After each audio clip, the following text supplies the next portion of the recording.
Linaitwa maombi ya kufungua msimu mpya kinyakati. Andika kitabu cha Kutoka sura ile ya 2 mstari wa 23 hadi ule wa 25. Hata baada ya siku zile nyingi, mfalme wa Misri akafa. Wana wa Israeli wakaugua kwa sababu ya ule utumwa. Wakalia, kilio chao kikafika juu kwa Mungu kwa sababu ya ule utumwa. Mungu akamsikia kuugua kwao. Mungu akakumbuka agano lake alilolifanya na Ibrahim na Isaka na Yakobo. Mungu akawaona wana wa Israeli, Mungu akawaangalia. Inua mikono yako juu.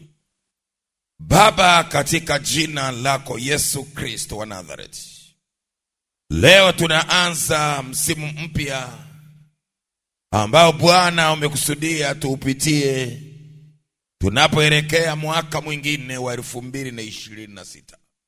Mkono wako ulio hodari Bwana ukawe pamoja nasi. Wewe ni Mungu, hakuna Mungu mwingine. Wewe ni mfalme, hakuna mfalme mwingine. Wewe ni tumaini letu na msaada wetu. Leo tunasogea kwako Baba, tunaomba rehema, tunaomba nguvu zako, tunaomba ukuu wako. Ukatamie saa hii neno hili likafai kwa kila mmoja ukitufundisha. Bwana wa uzima, kaa nasi na utufundishe. Wote tuseme amen. Somo letu msisitizo wake ni kwa habari ya kufungua msimu mpya. Maombi ya kufungua msimu mpya ni aina ya maombi yaombwayo na watu wa Mungu baada ya kutambua msimu wao mpya kinyakati. Ni aina ya maombi yaombwayo na watu wa Mungu baada ya kutambua msimu wao mpya kinyakati. Lengo la somo letu upate kutumia maombi kufungua msimu wako mpya kinyakati ili upate matokeo kwa wakati. Maombi ya kufungua msimu mpya kinyakati yana mikakati yake unapoyaomba ama unapoyaanza, na hiyo mikakati lazima uielewe ili upate kuitumia kwa wakati, ikusaidie kupata matokeo kwa wakati. Kwa sio maombi ya kuamka asubuhi unaomba, hapana. Haya ni maombi maalumu yaliyobebwa na kitu kinaitwa mkakati ama mikakati. Kwa tumesoma kitabu cha Kutoka sura ile ya 2 ule mstari wa 23. Biblia inasema hata baada ya siku zile nyingi. Maana yake kuna muda ulikuwa umepita baada ya siku zile nyingi. Kwa ukisoma kama alivyoandika mwandishi, kuna siku nyingi zilikuwa zimepita, ndio maana ameanza hata baada ya. Kwa haya maombi wana wa Israeli walioyaomba hawakuyaomba kutokea mwanzo, waliyaomba kwa wakati, kwa sababu ya kutambua kwamba msimu wao mpya unafunguliwa. Kutoka sura ya 2 mstari wa 23. Hata baada ya siku zile nyingi, maana yake kuna siku zilikuwa zimepita. Biblia inasema mfalme wa Misri akafa. Kwa nini Biblia iandike mfalme wa Misri akafa? Ni kwa sababu kipindi cha Yusuf, huyu mfalme wa Misri aliwatendea mema wana wa Israeli. Andika.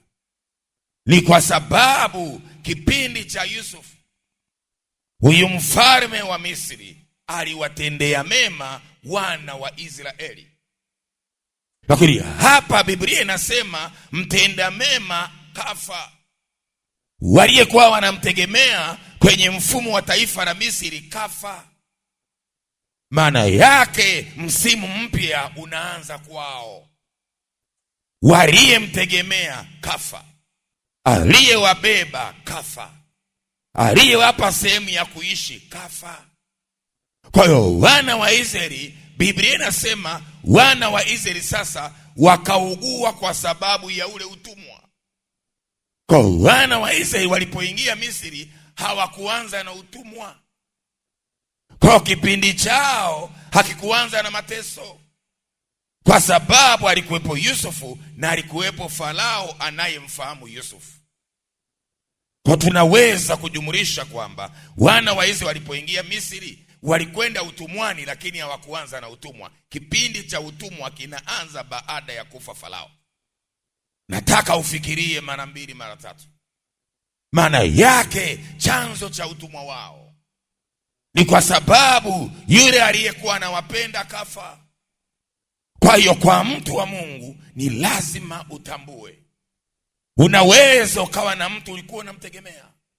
Anaweza akawa ni ndugu, anaweza akawa ni bosi kazini, anaweza akawa ni jamaa wa karibu yako, sasa hayupo. Kwa ni lazima ujiandae kuanza msimu mpya, kwa sababu uliyekuwa unamtegemea hayupo. Kwa hoja hapa, waliyekuwa wanamtegemea kafa. Ulikuwa na biashara unaitegemea, imekufa. Ulikuwa na ndoa unaitegemea, imekufa. Ulikuwa na kazi unaitegemea, imekufa. Maana yake jiandae kuanza msimu mpya, kwa sababu ya tukio uliyekuwa unamtegemea hayupo. Sasa kama uliyekuwa unamtegemea hayupo, unafanyaje? Ndio maana Bwana ameleta hili somo la maombi ya kufungua msimu mpya kinyakati. Nyakati zinakufikirisha ufahamu wa wapi ulipo sasa na wapi unatakiwa kwenda. Nyakati zikufikirishe, majira ya kufikirishe kwamba hapo ulipo si ndipo unatakiwa kuwepo labda. Sasa hawa watu wakaomba, Biblia inasema wakaugua kwa sababu ya ule utumwa. Wakalia, kilio chao kikafika mbinguni. Kinachofanya walie ni aina ya kazi wanazofanyishwa. Maana yake wameanza kipindi cha mateso, sasa wanalia. Kwa lengo langu ni nini? Tunapofanya maombi ya kufungua msimu mpya, andika mkakati wa kwanza utakao kusaidia kwenye maombi hayo. Unaitwa mkakati wa Ezra. Huo mkakati wa Ezra utausoma Ezra 8:21 mstari hadi 23.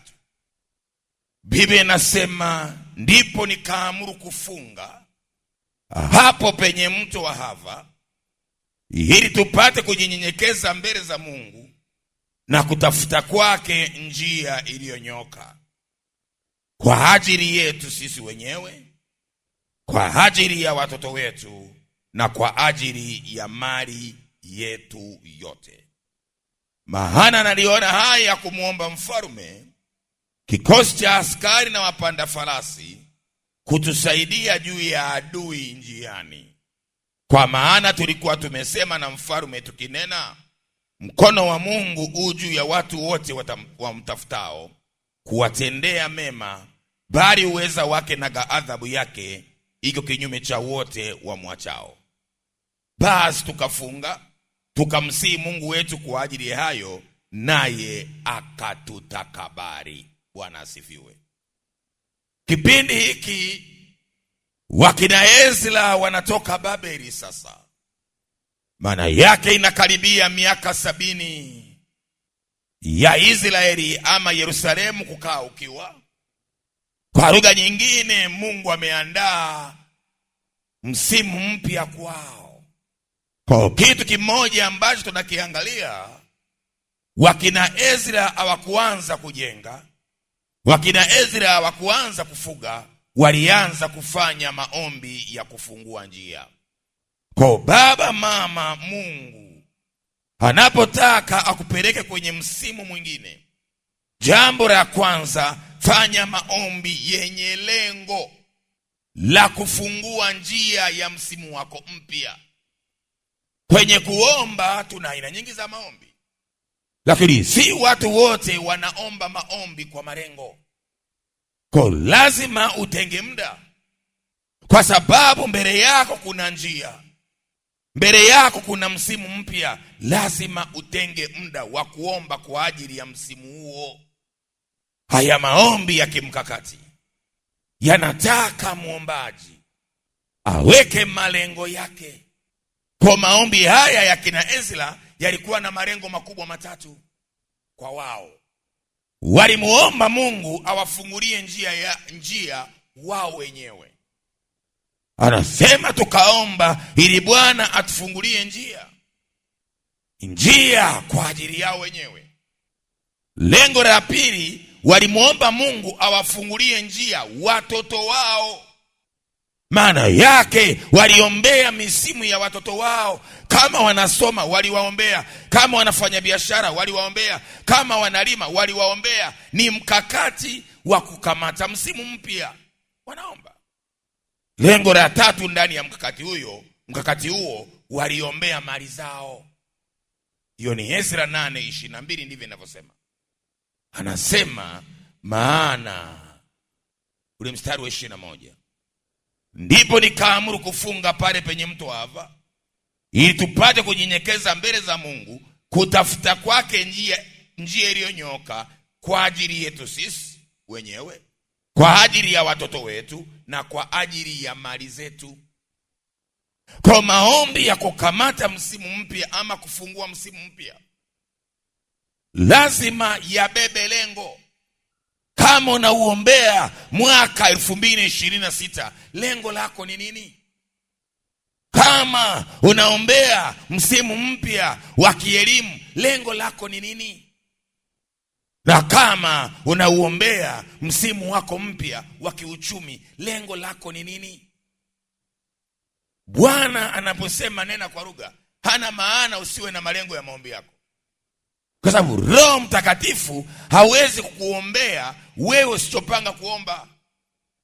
Kwa lazima uwe na nia, lazima uwe na lengo, na lengo ndilo linaloamua aina gani ya maombi uiachilie kinyakati ndani ya msimu.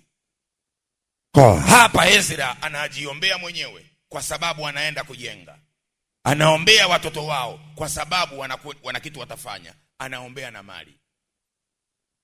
Kwa baba, mama, ndani ya msimu wako mpya, jiombee mwenyewe, ombea watoto wako, ombea na uchumi wako.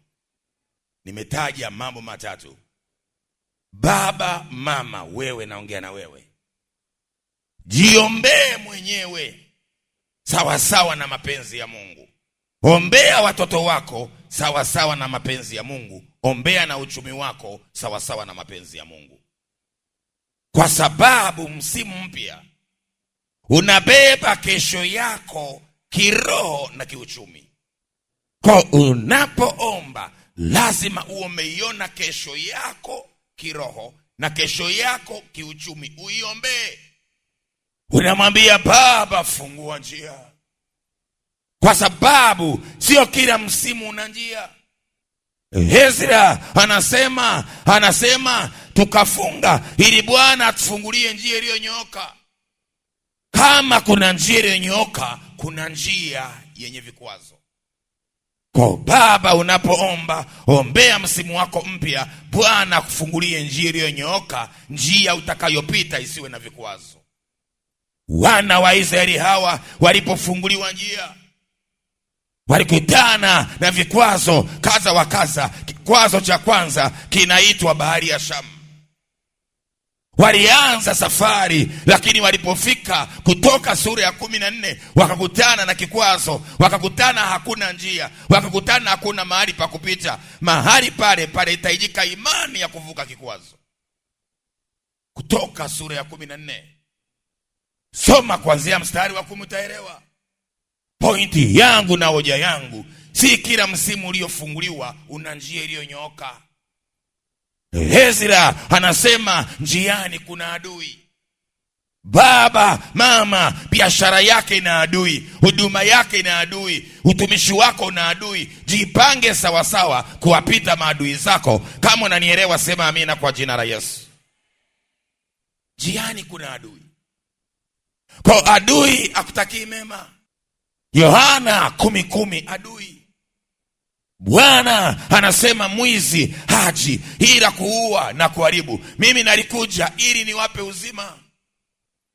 Kwa hapa ni lazima ujifunze kwamba si Ukristo wako utakaofanya ushinde, bali juhudi yako katika Kristo ndiye itakayofanya ushinde.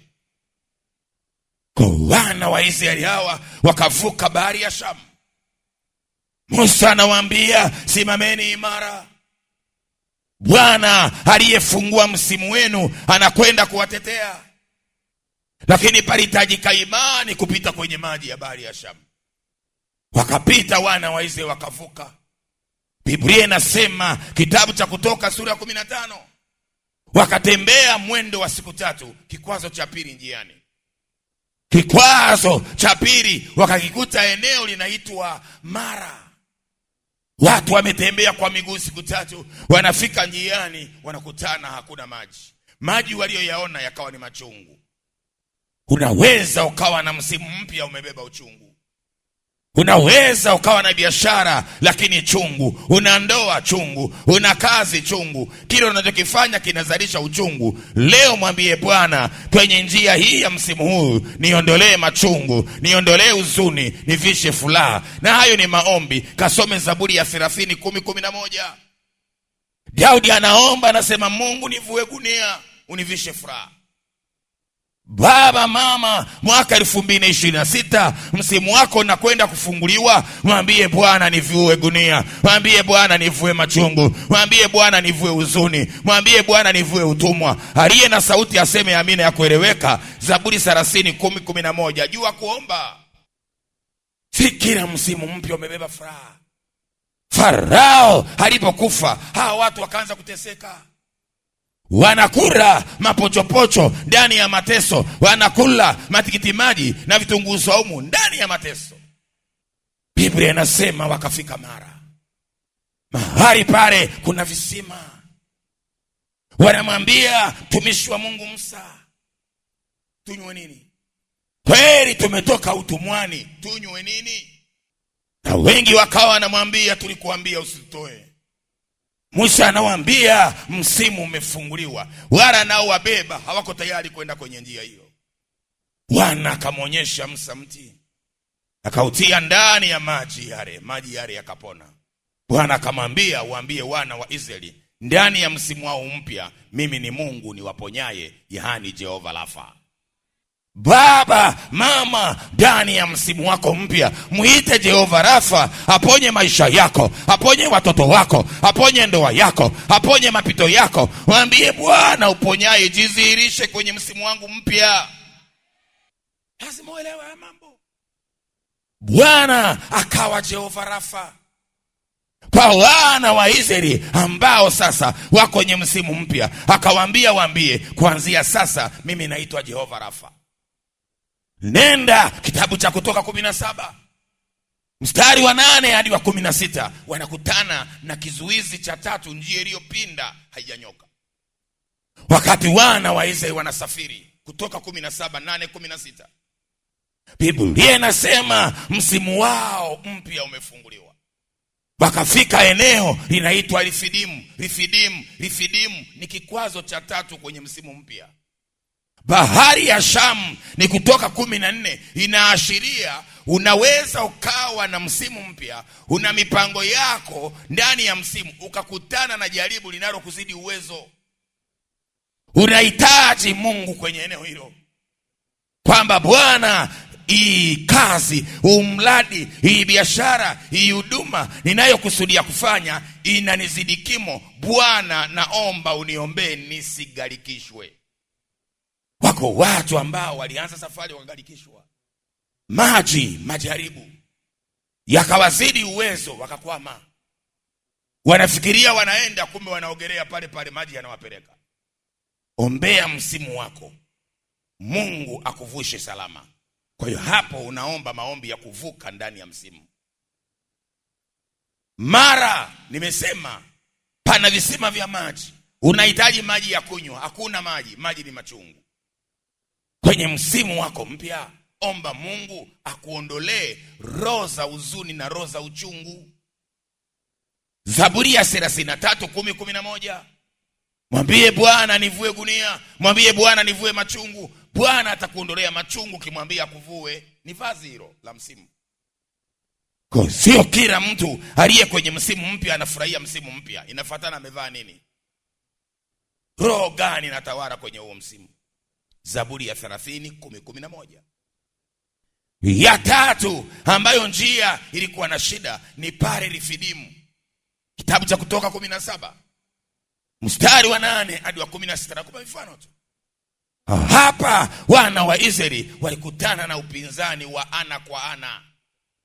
Linaitwa upinzani wa Refidimu. Refidimu ni eneo. Halo. Kwa huu ni upinzani wa kieneo. Umeenda mkoa fulani, umeenda mji fulani, unasema hapa na kwenda kuwekeza, unakutana na roho za wenyeji wanakuambia hapa ukai. Unapambana na wenyeji, unapambana na watu wa zamani wa eneo hilo, wanakuambia hapa ujengi, hapa ufugi, hapa uzai, hapa ukai. Wanakutangazia vita ya ana kwa ana. Ni upinzani kwenye msimu. Lakini wewe ulienda kujenga, wewe ulienda kufanya kazi, wewe ulienda kufanya biashara, wewe ulienda kwenye ndoa, lakini wanakuambia ndoa hii ukai. Nakaa wapi? Sasa huo ni upinzani wa kieneo. Kwa eneo linaweza kuwa kinyume na mtu, na eneo linaweza kuwa upande wa mtu. Eneo linaweza kuwa kinyume na wewe, lakini eneo linaweza kuwa upande wako. Kwa lazima ufanye maombi ya kulisemesha eneo kimsimu, kwamba nimekuja kulima, lazima nilime. Nimekuja kufuga, hapa lazima nifuge kwa jina la Bwana.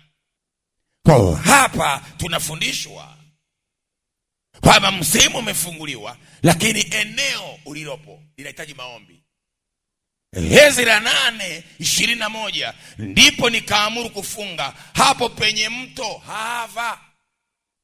Haya maombi hawakuyaomba nje ya mto, waliyaomba kwenye mto uliokuwa unawazuia kuvuka. Eneo linaitwa Hava, lipo Israeli. Ukiwa na kwenda pale kwenye bahari Mfu, lazima uvuke mto Hava. Kwa hiyo Ezra akasema, wanangu, hapa hatuvuki, tuanze maombi ya kuvuka Hava. Nenda Refidimu. Kitabu cha Kutoka 17 mstari wa 11.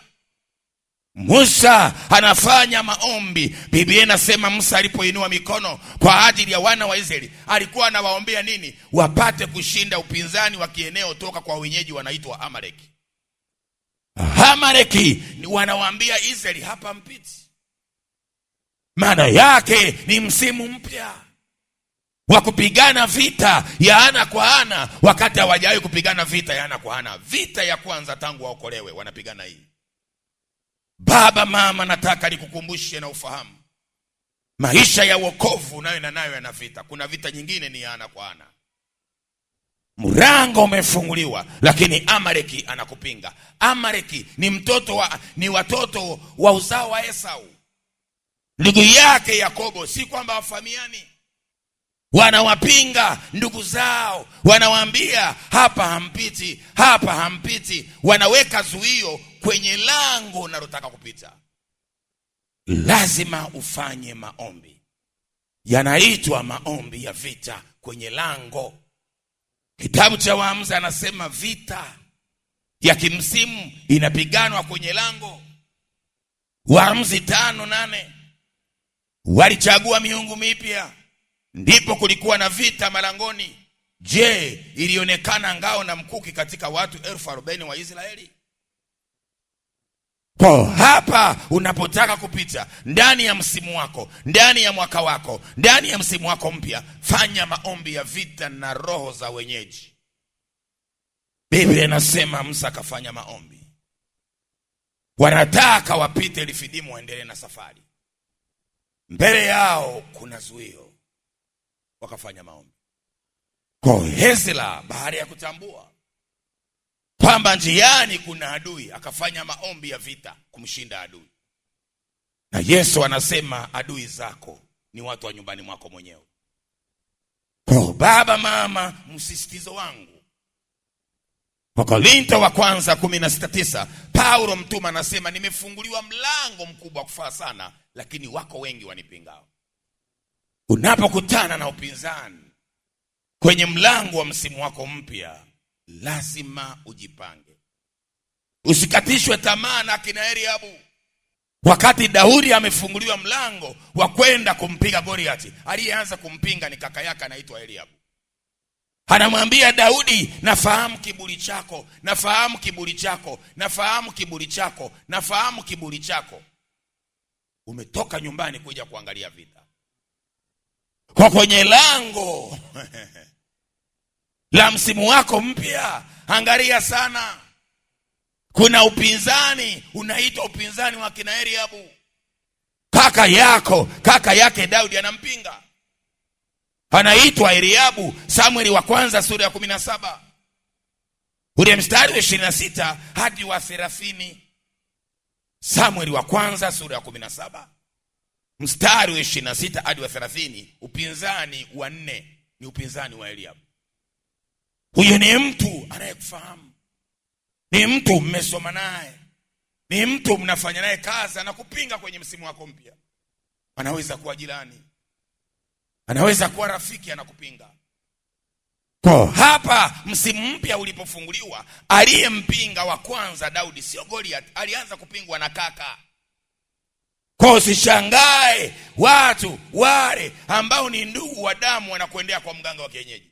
Usishangae kwamba anajenga kama nani, anafanikiwa kama nani, anasomesha kama nani. Nataka nikuambie, tutajenga kama Kristo alivyosema, tutafanikiwa sawa sawa na neno la Bwana. Watake wasitake, Eliabu lazima ashindwe kwa kushindwa.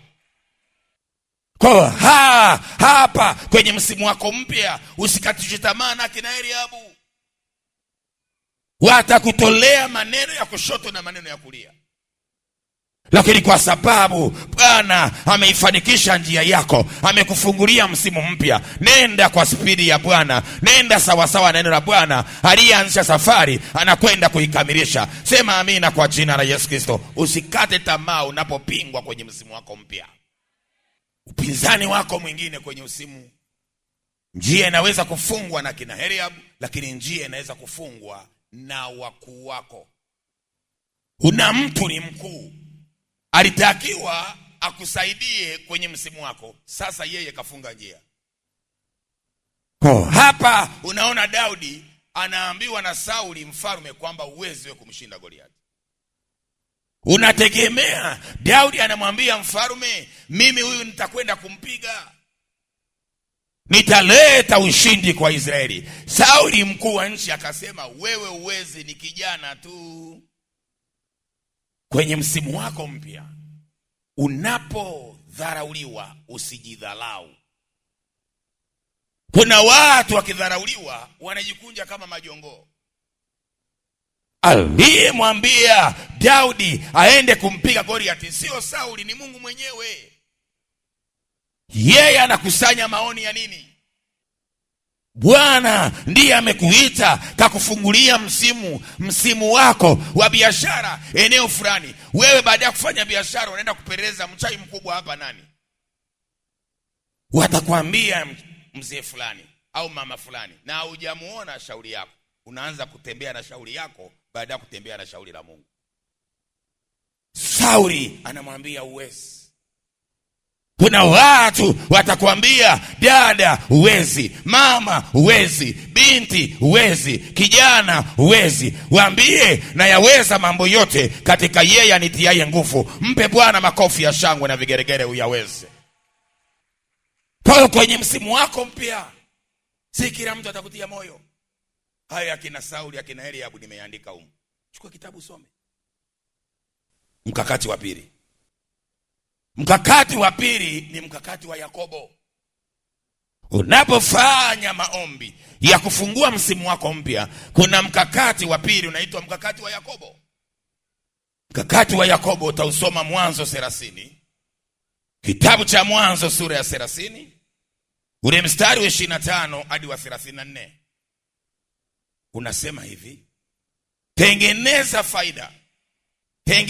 faida katika kila kazi uifanyayo. Tengeneza faida katika kila kazi uifanyayo ndani ya msimu wako mpya.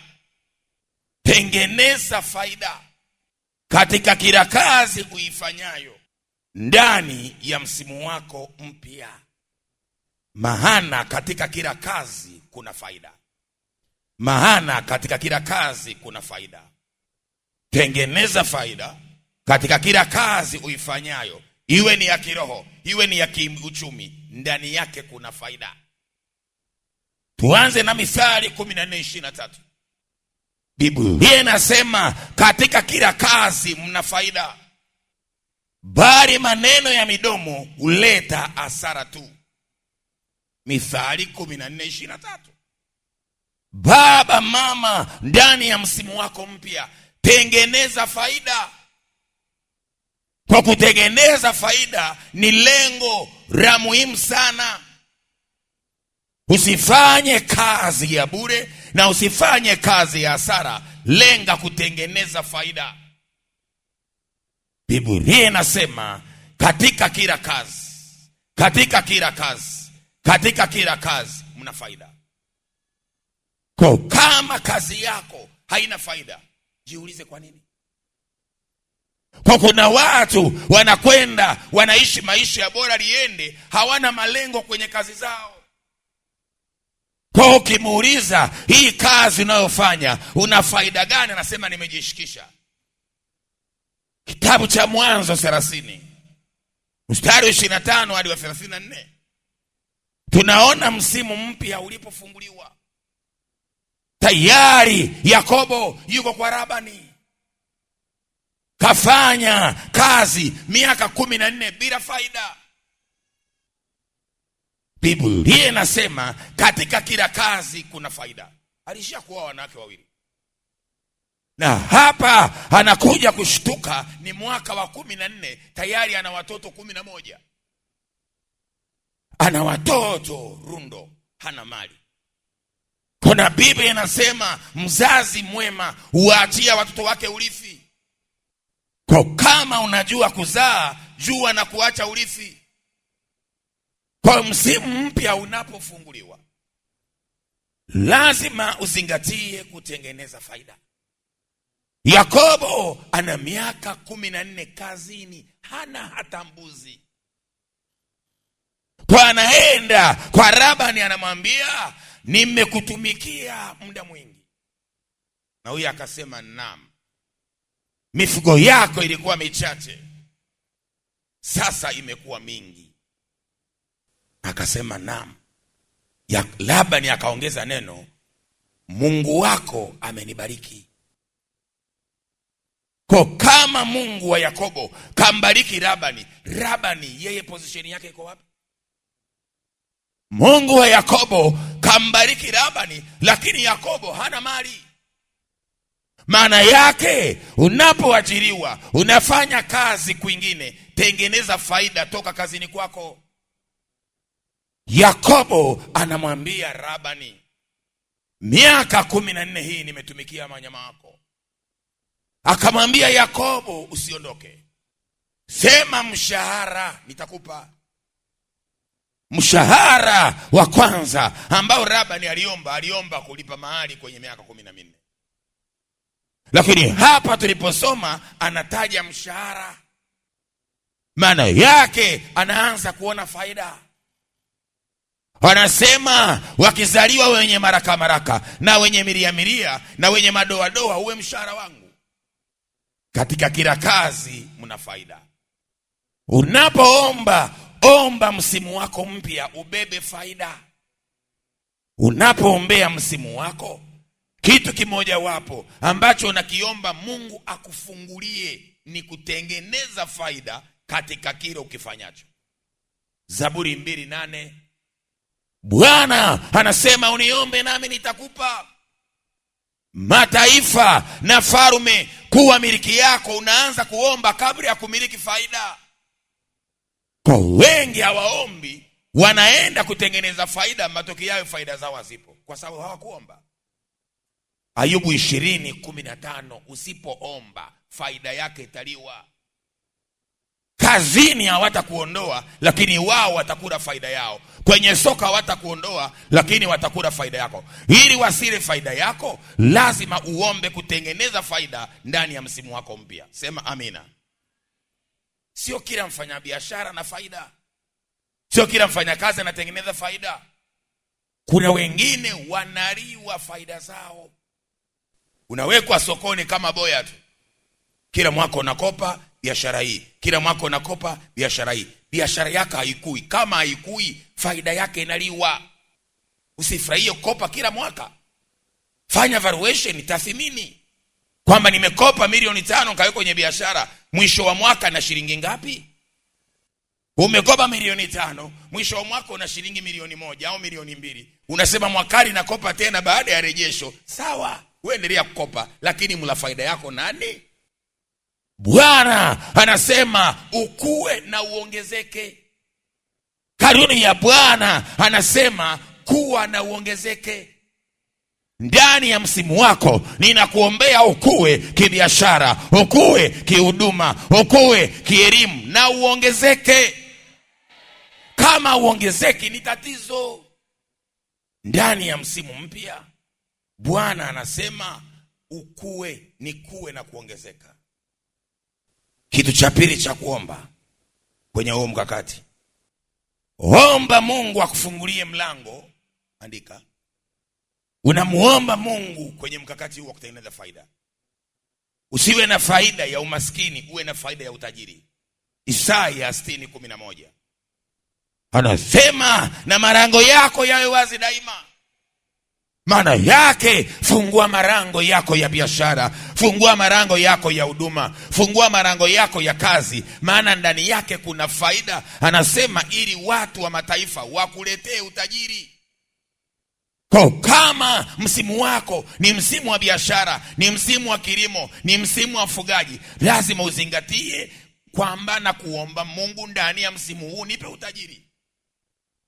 Kwa ukiamua wewe msimu wako ubebe roho ya umaskini, endelea nayo. Ukiamua msimu wako ubebe utajiri, endelea nao, kwa sababu jukumu la kuomba ni la kwako na jukumu la kunyamaza ni la kwako. Chagua leo. Kwa katika vitu ambavyo tunakwenda kuomba kwenye msimu huu, kitu kimoja wapo, omba Mungu akufungulie lango la utajiri katika kile ufanyacho. Katika kile ufanyacho. Ni biashara ndogo lakini natengeneza utajiri. Ni kazi ndogo lakini kuna roho ya utajiri. Ni mradi mdogo lakini kuna roho ya utajiri. Ni elimu ndogo lakini una roho ya utajiri. Swala hapa ni roho ya utajiri, sio swala la elimu. Kwa lazima uombe. Kumbukumbu la Torati 8:18 anasema mimi ni Mungu nikupaye nguvu za kupata utajiri. Kwa wewe Mkristo, hizo nguvu za kupata umaskini umezipata wapi? Kumbukumbu la Torati 8:18 Bwana anasema mimi ni Mungu nikupaye nguvu, nikupaye uweza. Maana yake Mungu anataka akuwezeshe ili wewe msimu wako mpya usibebe kufa, usibebe mapoza, usibebe umaskini, bali mfumo wako ubebe utajiri. Omba Mungu, omba Mungu roho ya utajiri iambatane na wewe. Katika kila kazi mna faida. Malaika ni watumishi. Kile unachoagiza kwa malaika watafanya, kwa malaika watafanya. Kwa malaika walioko Efeso, andika, alitumwa malaika kwenda kuandika. Kwa sio kila malaika ni mwandishi. Kasome kitabu cha Danieli, aliagizwa malaika Mikaeli aende kupambana na wakuu wa Wajemi, na wakuu wa Wajemi, na wakuu wa Wajemi, na mfalme wa Wajemi. Aliagizwa malaika kwenda vitani, anaitwa Mikaeli. Kasome Injili ya Mathayo sura ya 1 na sura ya 2. Aliagizwa malaika Gabrieli kwenda kwa Mariam kumpelekea habari njema ya kubeba mimba kwa uwezo wa Roho Mtakatifu. Ndio kazi yake huyo. Kwa sio kila malaika ni malaika wa habari. Kuna malaika wa vita watakusaidia ukiwaita kwenye vita. Kuna malaika wa habari watapeleka habari hata ambako hujaenda, kwamba sasa umeokoka Dar es Salaam. Kwa lazima uelewe aina ya kuomba na namna ya kuomba. Mnaomba hampati kwa sababu mnaomba vibaya. Si ajabu toka Januari mpaka Desemba hujawahi kufanya maombi wewe. Upo unapiga bra bra. Basi. Maombi lazima yapangiliwe. Narudia, maombi lazima yapangiliwe sawa sawa na maandiko. Yesu akaondoka na Petro na Yakobo kwenda kwenye mlima kuomba. Alienda na watu watatu. Kwa nini? Anasema naenda kufanya maombi ya kuvua huzuni. Anawaambia, ndugu zangu, nina huzuni kiasi cha kufa. Kaa hapa tuombe. Halo. Kwa hayo ni maombi ya kuvua huzuni kwenye msimu. Anatakiwa kubeba msalaba. Hawezi kubeba msalaba kwa huzuni. Alianza kuomba kuvua huzuni ili abebe msalaba. Huwezi kwenda kwenye msimu mpya na huzuni. Anawaambia saa imefika na majira yamefika, na kwenda kubeba msalaba, lakini na huzuni kiasi cha kufa. Kaa hapa tuombe. Kwa baba mama, tambua maombi unatakiwa kuomba. Mkakati wa tatu. Mkakati wa tatu ni mkakati wa Musa. Nimeanza na mkakati wa Hezla, nikaja na mkakati wa Yakobo, sasa niko mkakati wa tatu unaitwa mkakati wa Ezra. Matendo ya Mitume sura ya 7 mstari wa 20 hadi wa 36.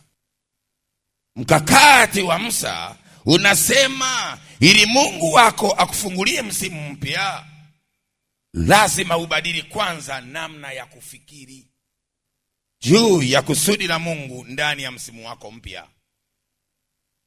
Matendo ya Mitume sura ile ya 7 mstari wa 20 hadi wa 36.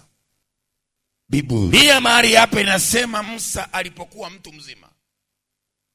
Kwa wale wasomaji wa Biblia wanafahamu kwamba mtumishi wa Mungu Musa amekaa kwa Farao akiitwa mtoto wa binti Farao miaka 40. Naomba uandike, msimu wa kwanza wa Musa ni mtoto wa binti Farao.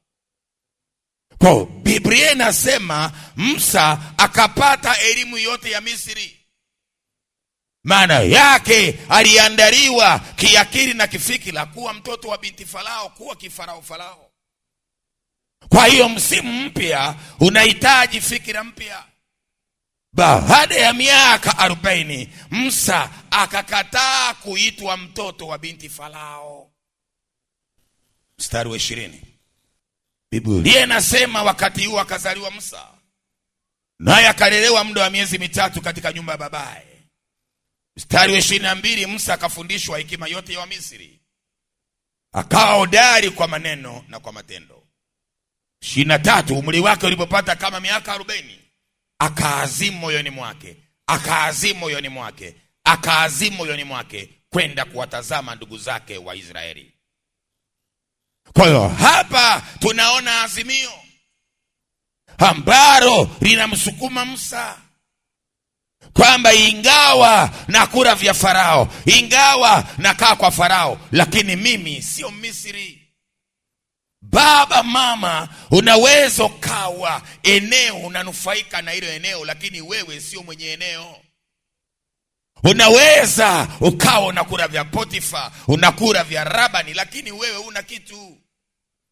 Tusifurahie tuliko, tufurahie kwetu tulipo.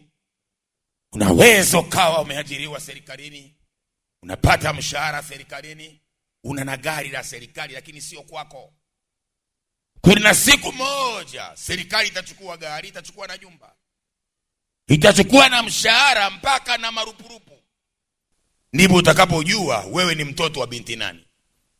Narudia tena, tulioajiriwa tusijisahau. Yusufu alikaa miaka 40 kwa Farao, ni ajira. akara kama mtoto wa mfalme, akalala kama mtoto wa ufalme. Sasa kibarua kimefika mwisho. Kwa hiyo lililomsaidia Musa ni kubadilisha fikira. Akakataa kuitwa mtoto wa binti Farao. Maana yake lazima ujikane kama unataka kutembea na Mungu kwenye msimu wako mpya. Lazima ujikane. Neno kujikana liandike, litakusaidia. Jikane. Ikabidi mtumishi wa Mungu Musa aende miaka 40 Midian kwenda kufundishwa msimu mpya na Yethro. Musa, wataalamu wanasema alikuwa ni jenerali, tena injinia. Akaacha kazi, sasa anafanya kazi ya kuchunga mifugo na kufundishwa utumishi jangwani. Kwa 40 ya kwanza mtoto wa binti Farao, 40 ya pili Musa yuko darasani. Baba, mama, ukitaka kutengeneza kesho yako lazima uitengeneze leo. Baba, mama, una ndoto. Ndoto zako haziwezi kutimia kama uzioni kesho tokea leo. Una mipango mikubwa, umefanya maandalizi? Jiandae kwenda pakubwa. Hautakwenda bila kujiandaa. Yesu alijiandaa miaka 30 miaka mitatu akafanya huduma na kukomboa wanadamu. Narudia, Yesu Kristo kabla ya kubeba msalaba alijiandaa miaka 30. Hakuzaliwa anabeba msalaba. Yesu kazaliwa ni Mwokozi, lakini hakuokoa day one. Miaka 30 ya maandalizi. Mathayo sura ya 2 unamuona Yesu anataka kuuawa na Farao, anataka kuuawa na Herode. Herode kwani anataka kumuua Yesu? Aligundua aliyezaliwa ni mfalme. Ulichokibeba usipokiandalia mazingira kitakufa. Bwana alichokubebesha usipokiandalia mazingira tokea sasa kitakufa. Ni lazima kila mtu hapa au anaona miaka 20 mbele anaelekea wapi. Uone kuanzia leo. Ona mbele 20 years. Ona mbele miaka 30 ijayo. Wewe utakuwa mgeni wa nani? Ni mzee, una miaka 60 sasa. Kama leo una miaka 30 bado unaishi maisha ya bila, maana kuna shida mbele. Leo una nguvu ya kutengeneza faida, utengenezi faida, utengeneza faida uzeeni. Maandalio ya moyo ni ya mwanadamu. Baba, mama, jiandae. Musa alijiandaa miaka 40. Yesu amejiandaa miaka 30 kabla hajaanza huduma. Kwa leo ninapokufundisha na kuandaa ili kesho yako iwe nzuri, jiandae leo. Ona kabla ya kuona. Waebrania 11 mstari wa kwanza, imani ni kuona kabla ya kuona. Kwa kama unataka uone siku njema, uone maisha, uone ufanikio, anza kujiandaa sasa. Kijana unayesoma unaona nini? Yeremia sura ya 1, Bwana anamuuliza Yeremia, waona nini? Akasema naona ufito wa mrozi. Mungu akamwambia umeona vyema. Kwenye msimu wako lazima uone. Kwa Musa alipoona mbele yake kuna mema, akakataa kuitwa mtoto wa binti Farao. Fikira za mtu. Kwa ni lazima ufikirie sawa sawa. Shetani anashambulia fikira. Leo ombea fikira zako, uwaze sawa sawa.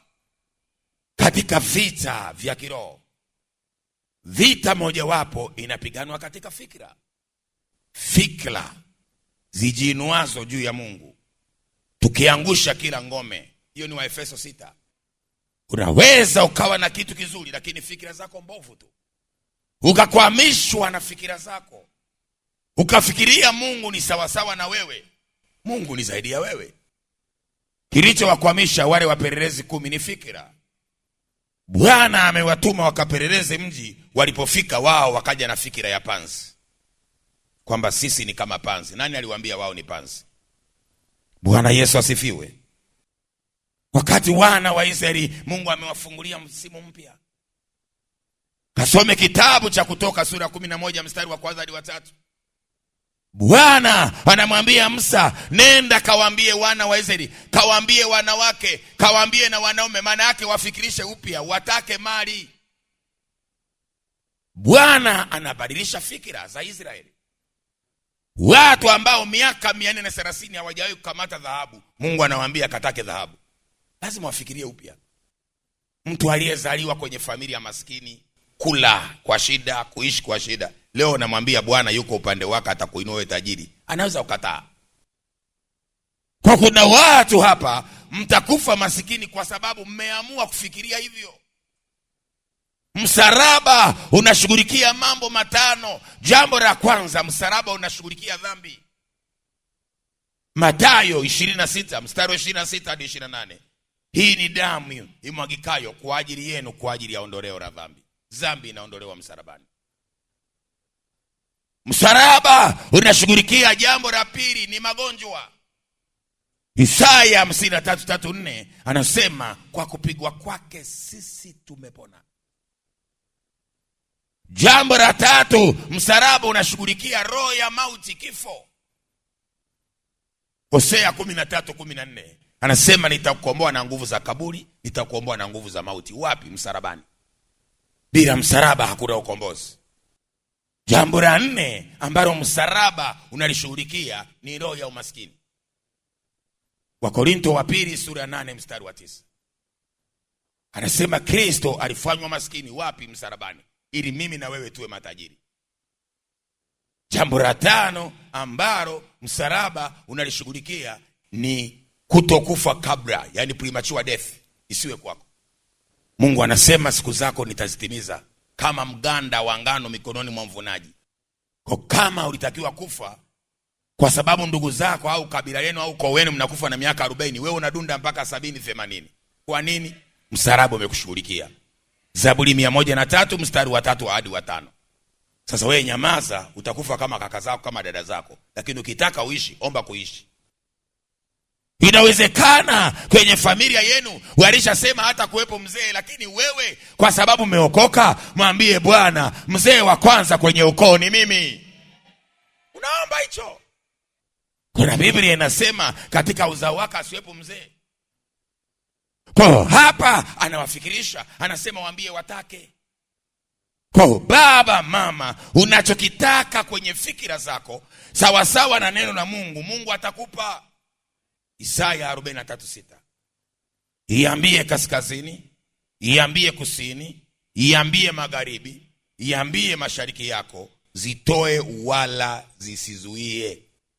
Taka sana, taka sana, taka sana, taka sana fedha, taka sana dhahabu, taka sana kwenye msimu wako vitu vya maana. Siende na majani. Mkakati wa mwisho wa 4 ni mkakati wa Ibrahim. Mwanzo 22:1-18. Unamaliza hii mkakati wa Ibrahim.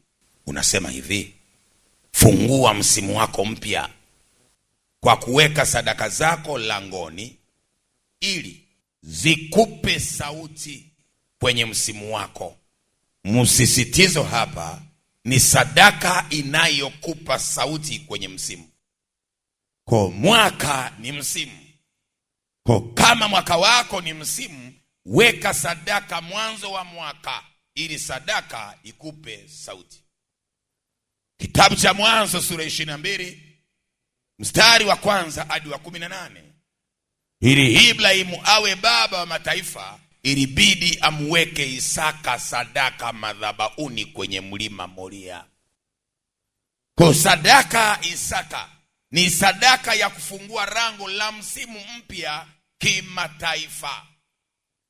Bwana akamwambia Ibrahim, naanzia mstari wa 15, malaika Bwana akamuita Ibrahim mara ya pili kutoka mbinguni, akasema, nimeapa kwa nafsi yangu, asema Bwana, kwa kuwa umetenda neno hili. Lipi? La kutoa sadaka, wala hukunizuilia mwanao, mwana wa pekee Isaka sadaka.